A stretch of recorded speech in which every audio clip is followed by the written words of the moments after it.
Hey y'all, welcome to Big Texas Bossin, the show that spills the Texas tea on bossing up, tossing coins, and living your biggest and best life on your own terms. I'm your host, Leilani Wilson Jones. It's time for Big Texas Bossin with Leilani Wilson Jones. Spilling the tea on Bossin Up. Alexis Fly Jones is an award-winning TV producer turned TV personality and event host. She formerly served as a producer for KHOU Channel 11's Great Day Houston CBS affiliate with veteran TV host Deborah Duncan for 8 years.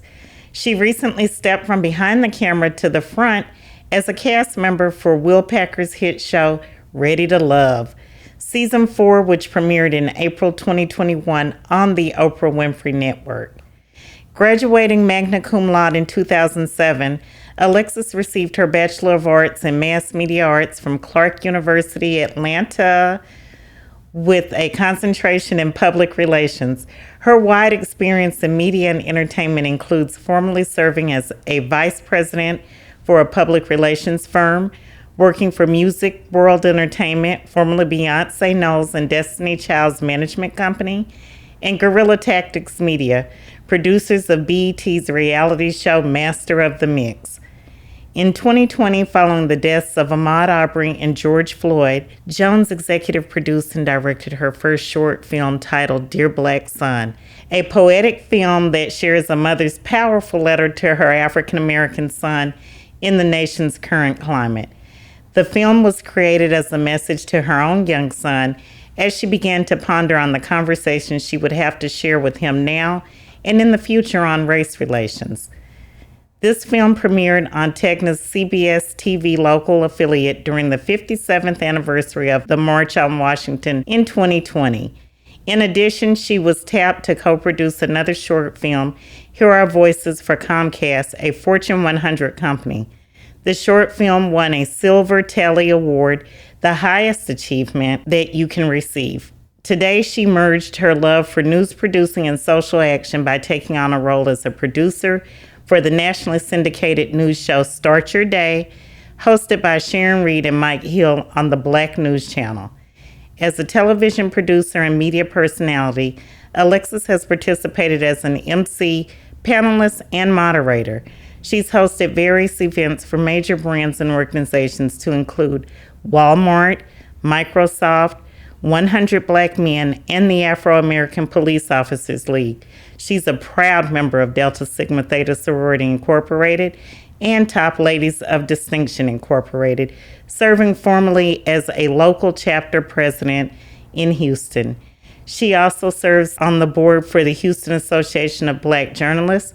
Jones has been cited by the Houston Chronicle as one of the top stylish Houstonians 2020 and will be honored as Core Magazine's 100 Most Influential Blacks Today, coming 2022. Whew, that was a lot. So, at the end of the day, tell us who Alexis Fly Jones really is. I love that. That was such a lot. I'm like, whoo, they're reading my whole entire bio. Thank you, Ms. Jones. First of all, thank you so much for allowing me to be on your show today. It is an honor. Who is Alexis Fly Jones? Where do I start? Number one, I'm a mother. I'm a mother to my 6-year-old son, Jet. He's my miracle child because I was told at 18 years old that I might not be able to bear children. So he is my greatest achievement. So out of all of those things that you heard in my bio, all those things are great. But the other thing that's most important about who I am is that I'm a woman of God. And so my life and the favor that has been, the measure of favor that has been put on my life and these accolades that you hear come from God, but it's also the hard work that I put into it. You heard in the bio that I attended Clark Atlanta University. Shout out to all the Panthers and ATL, HBCU, Historical Black College and University. It's really important to attend those types of universities. It really shaped the core of who I am today in terms of my career because I was able to be in a space where people looked like me. I had professors that loved me, that really mentored me and guided me on the path that I wanted to be in terms of media. I actually went to Clark Atlanta with the thought of becoming an artist. I actually attended the High School for Performing and Visual Arts here in Houston, Texas. I was a visual artist, so I could paint, I could draw, I could take pictures, all those types of things. And that's where my creativity started. And when I got on the campus of this HBCU, I was like, yo, I don't want to be a starving artist, so I can't be on the streets painting. So what else do I like to do? Run my mouth. So I went down to the communications department, and that's where it all started for me. I decided to make my focus on public relations because I knew that it would allow me to touch every area of media. And in my career, I've been able to do that. I've done radio, I've done television, I've done film. Of course, within that, you have reality TV. And of course, I was a publicist as well. My biggest thing when it comes to Alexis Fly is to teach people to fly high, to be able to take this one life that you have and be able to do it all. Don't limit yourself. Elevate yourself. Fly high. That's what fly means. And so that's the example that I've used in my life, and I like to give back to others and help them elevate them up to the place that I am at. So I love to mentor people, train people, teach people, and help them to be able to achieve their goals and their dreams as well. Wow, that was a lot. Thank you. Thank you. Yes. So do you have a specific creative process when you produce segments for the shows you work on? What do you tap into to do what you do?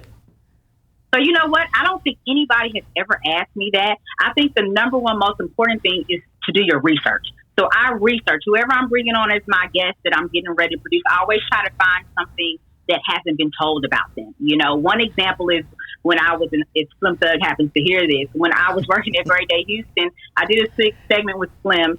And as I was researching other segments he had done, you know, people had asked him how he got started, but nobody actually brought in the equipment that made him the famous rapper that he is today. When I say equipment, I had read that his first karaoke machine came from his brother, and that's actually how he started rapping. And so what did I do? I talked to my talent / my host, Deborah Duncan. I brought my son's karaoke machine on set, and I made them both freestyle. And so that's what made the segment creative. So I always try to think outside of the box. Sometimes it's a hit, sometimes it's a miss. Sometimes you try things as producer and it flops, you know. But I think the other thing that I do is I drink coffee and I talk to Jesus. That's the first thing I do every single morning because you have to brace yourself. I do live TV. And so there's a lot of adrenaline that's, you know, rushing, as to say. You don't know what's going to go wrong and what's going to go right. So I drink coffee, talk to Jesus, and then I do my research and I get at it. I think that's probably the best answer I can give you, Ms. Jones. That was a wonderful answer. So tell us what we don't know about you, because you have been in so many different forms of media and you've been able to express yourself. But tell us the hidden truth that you could tell if you wanted to tell, but you choose not to. Oh, man, you're hitting me with the good questions. A hidden truth about Alexis Fly Jones.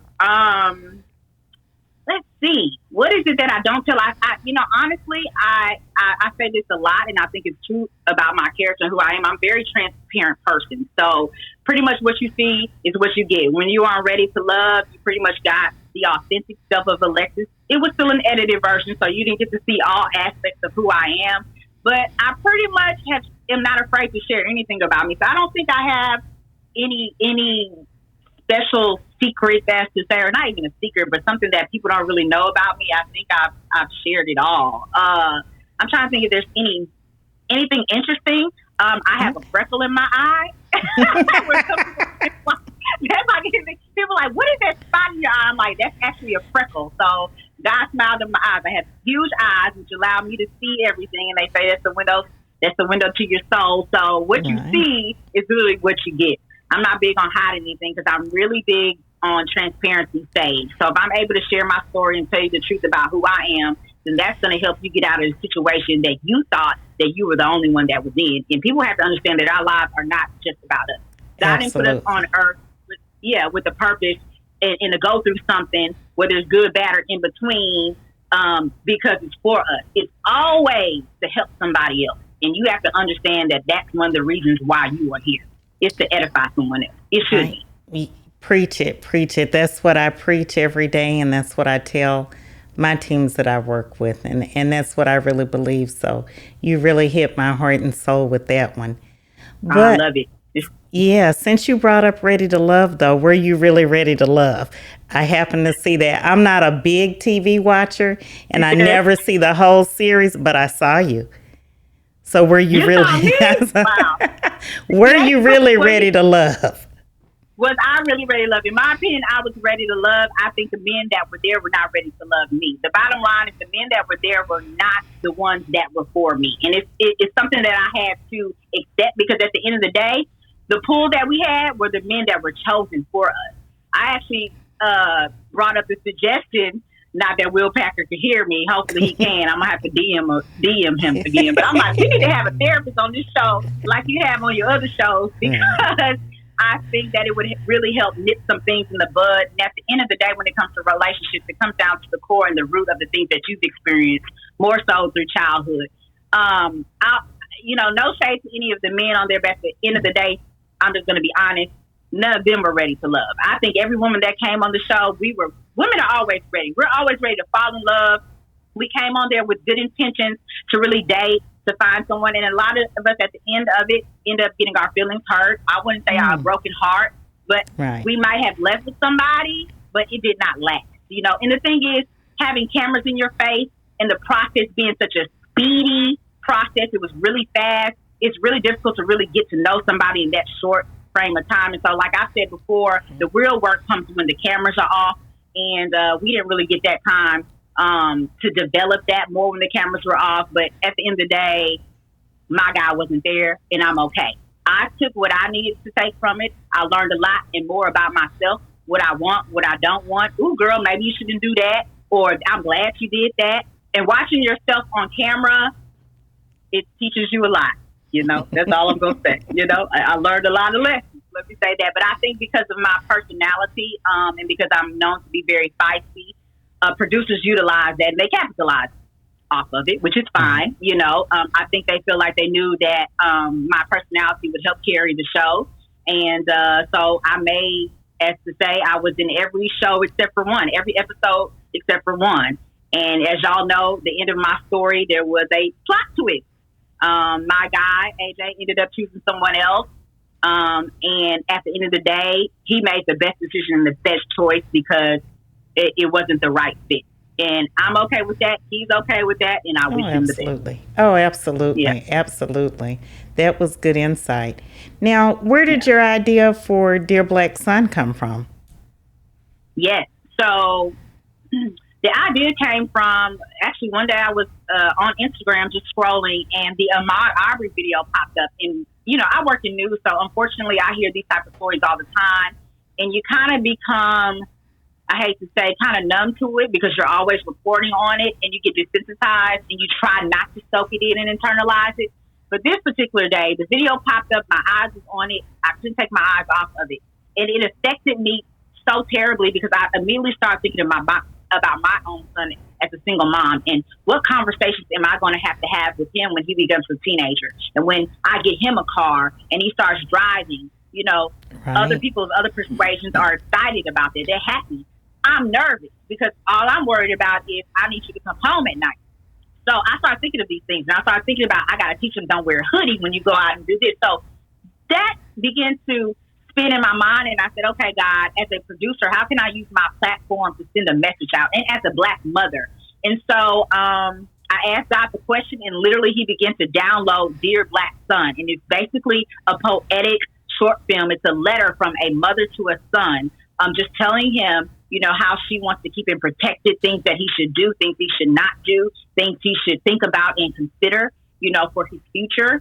And I had my line sisters, whom I love, my sorority sisters, to be casted into the short film, executive producer myself, scouted the location, found my videographer, all those things, put it together, and I'm really, really proud of it. Since the film aired, I am on broadcast. I'm looking now to turn into a nonprofit organization where I would like men to come in and mentor young boys, of course, besides teaching them etiquette and how to tie a tie and all that kind of stuff, just teaching them what it means to become a man. And I think that's helpful, especially for single mothers who don't necessarily have the man or the husband or the whomever living in the home. It's really important for them to see what that means, because as a woman, I can't teach a little boy how to be a man because I'm not one. And so, my son was the inspiration behind that, as well as us losing so many Black men. And I wanted to be able to use my platform to edify, to teach, and to inspire others on this whole issue of racism. Because even now, I mean, my son has had to deal with racism even in elementary school. It starts very early, and that affects your confidence, and who he becomes. And so, yeah, I'm trying to put that in him now, that you are a Black king, and BLK also stands for Black Liberating Kings, and we're going to liberate our sons now and not later. I love it. I love it. How do you balance work, career, and everything? Because you're making moves, you're a boss, and you've got your son. So how do you balance everything? It takes a village. I am so grateful to God to have a village, to still have my parents here living with me. His dad's very involved. Of course, to have friends that I can trust, family members that I can trust that can say, hey, I can watch Jed if he can't go with you. It takes that, because if I didn't have it, I can't tell you, Ms. Jones, if I would be able to do all of this. So it definitely takes a village that you can trust. So you have to find those people that can surround you and help you, and even be your adopted family when you need it. I truly understand. I raised my kids with a village, so I get it, and I definitely know you're right. What's next for you as a producer? Woo! What's next?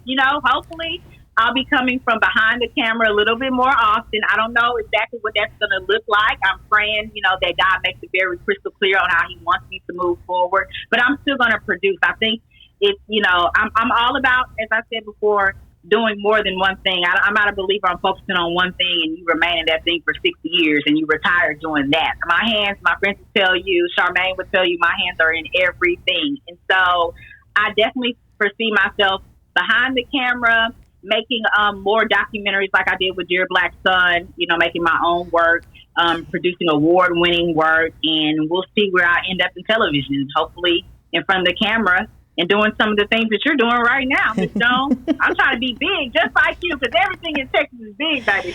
Right. Well, you bringing it from the brand, the look, and the things you're doing. You making boss moves. So definitely, you are it. Tell us where we can find you. For sure. I hang around Instagram, okay? That's where y'all can find me the most. So my Instagram handle is @Alexis_Fly. Again, @Alexis_Fly. And then you can learn a little bit more about me on my website at thealexisfly.com. Awesome. Well, the Big Texas Bossin podcast can be found on every major streaming site. Make sure to follow us on Instagram at Big Texas Bossin. Subscribe to Big Texas Bossin podcast, and also go on YouTube for alerts on more episodes. Until next time, keep bossing up, tossing coins, and living your biggest and best life. Thank you, Miss Jones. Thank you. You were wonderful.